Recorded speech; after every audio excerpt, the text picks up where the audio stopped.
Jai Bhim, good afternoon to everyone. First, I want to thank you all for coming today for the observance of 69th death anniversary of Dr. Ambedkar. Today is a day for us to appreciate his sacrifices. Also, today is a day for us to highlight his messages and carry forward the messages he left with us. On this day, I would like to speak few words about Dr. Ambedkar's view on religion. I'm an atheist. As an atheist, reading his speeches and writings, I'm curious to see what he said about religion. We all know he was a born Hindu, but never practiced Hinduism and converted to Buddhism before his death. Was he an atheist in between? I was very curious about it. Ambedkar's writing and speeches are full of questioning scientific explanation for a religion or a scientific reason to disprove it. Atheists also reject God and religion based on science. Before going further, I want to show you two quotes here before we can go further out. So, this is a quote he used at least twice in his writing about religion. So if you read this quote, this talks about a religion. I highlighted the important parts of it. First thing it says, the mightiest motor of the human mankind. And if you go through this, what it did was it tore apart nations, divided empires, and sanctioned some atrocious and barbarous deeds, and it encouraged wars, and it encouraged persecutions, and it brought some happiness and freedom and everything. But if you really look at it, it paints a very negative picture about religion. Okay, next slide.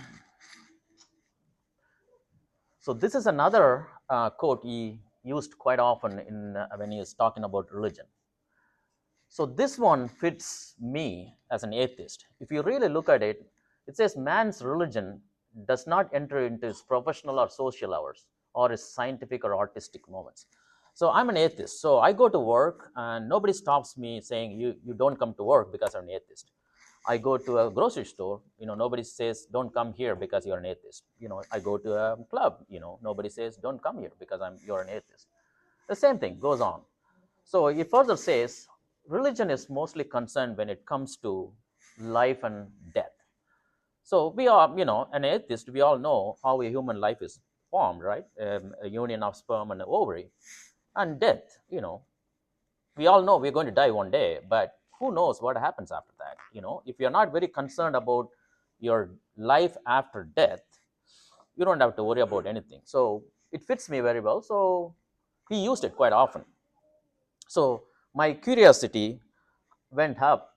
So I started reading more and more about religion. Next. So first, I wanted to know what is religion. So when you ask a question to yourself or your neighbor or your friend, nobody could define what is a religion. So I did an AI search, used a Gemini to see what it says. So Gemini came out saying there is no single agreed upon definition, but it can be explained or defined in two or three forms. Basically, it can be explained what religion is contains, or what it does to you as an individual, or how it works. So then I went to started reading more about what Ambedkar said about religion. So he said clearly there is no definitive definition for religion, but he said it's kind of a theology. There are so many theologies out there. For example, in Roman period, there was mystic theology or civil theology. Basically, mystic theology is they define everything, God and religion, saying there is angel comes out and he does all those things. So that's called mystic theology. Next one is there is civil theology. They had a calendar. They said, okay, on this day you have to do this, you have to do this. So that's the civil theology according to the Romans. But Dr. Ambedkar said something about natural theology. I couldn't find anybody explain this before him. So, what natural theology really means is there is a God in the world, and He created everybody, and everything functions according to that design He created, and it's part of the nature.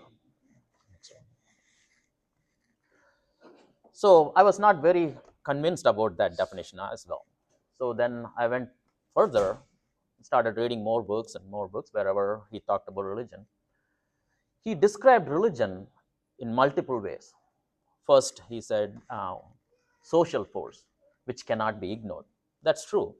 Religion is a social force. For example, you want to do some good, you collect all your religious people and do something. If you want to create a riot, you collect your own religious people and create riots. Then, second, he says it's a motivational force. That's true. If you want to spread good, you can use your religion saying, oh, my religion says, spread this message or do this. That's acceptable. Then he says it's an operative force, which is true. It regulates man and the society. Basically, it says basically your society has to be like this, or you function this way, or you do this or that. So that's like operative force. Another interesting thing he said, religion is social like language. So why he said like language? Because without a language you cannot speak to a person next to you. So he equated the religion like a language so that you can interact with each other. The next one is an ancestor property. This is very true because um, in the world, most of the people follow the religion what the mom and dad did, or nobody questions why I need to follow the religion. Basically, they carry on what the mom and did, or mom and dad did, or their ancestor did. Then at one spot, he said it's a divine governance. That means God gives us a rule, and that rule, pretty much rules the manhood or society. The most important thing, he said, religion also is morality. So we'll talk about this a little bit later. Then, then he moves on and says, so what is the purpose of a religion in the world? I want to talk about the second one first. He said it emphasizes and universalizes social values. Basically, you make a positive impact, which is also true. Most of the religious people will say, okay, my religion is a very positive one, and because I follow this religion and I do these good things. The second one is needs a little bit more explanation. So basically, it says religion is about life and preservation of life. So what he does mean that is we use religion only on our only on important occasions in our life. For example, if you have a birth in your family, you bring in religion and you do certain things. Or if you have a death in your family, or you bring in religious people and do some stuff. Or in between, like somebody is becoming a man or adulthood, we do bring in religion and do some pujas or whatever things, or baptism, another way to say. So that's what he said about purpose of religion. So coming back, why he said religion is morality. So in 1950, he wrote an essay on in a magazine called Mahabodhi, which came out of Calcutta. The title for that was Buddha and Future of His Religion. This is where he explains why religion is a morality, and that religion, if that religion has a morality, it's becoming an ideal religion. So he explains this way: society functions by two sanctions. One, a sanction of the law, or sanction of the morality. What that means is we are all together, and the society functions normally when there is a law or morality. So he says law plays a very small part because only in a society, only a small group of people needs law. Like, for example, if you steal, you go to jail, or if you break the traffic rule, you get a traffic ticket. So only certain people do that. Not majority. We all drive properly. We don't steal. We don't go. We go to work and we follow the rules. So but we all function because we have a morality that we should not do certain bad things. So majority of the people in the society follow morality, so the society functions properly. That keeps the society intact. So when this morality takes bigger part in a society, it becomes the governing principle, or you know, of the society. That means the morality rules the society. Then he further goes on to explain morality should not stop just the governing principle of the society. It also should be in accordance with the science. So here, science means it's not a literal science. So what he says science is about logical and rational thinking. So we have to, if a religion teaches you something, you should be able to think about it, and you have to rationalize it, or you have to be able to correct it, or if you find a problem, you go back and you should be able to correct that religion or doctrine, whatever the religion says. So he says that religion should stand the, it should be in sync with science. And science means thinking, rational thinking, and all these things.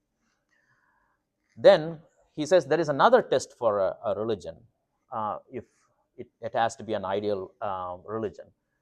That religion should recognize the fundamental tenets of a man, which is liberty, equality, and fraternity.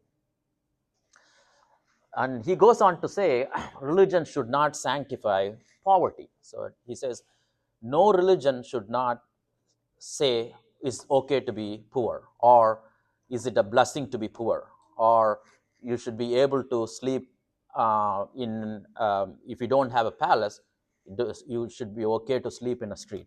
So religion should not say, apparently should not say, it's okay to be poor. So that's the last slide. So to put everything in a nutshell, we'll go back to the other back slide. Yeah. So going back to the same slide, so I want to put everything in a nutshell here. So the ideal religion should answer questions with science in terms of reasoning, free thinking, and application, which is otherwise called critical thinking. And the ideal religion should have a moral obligation towards liberty, equality, and fraternity. An ideal religion should not sanctify poverty.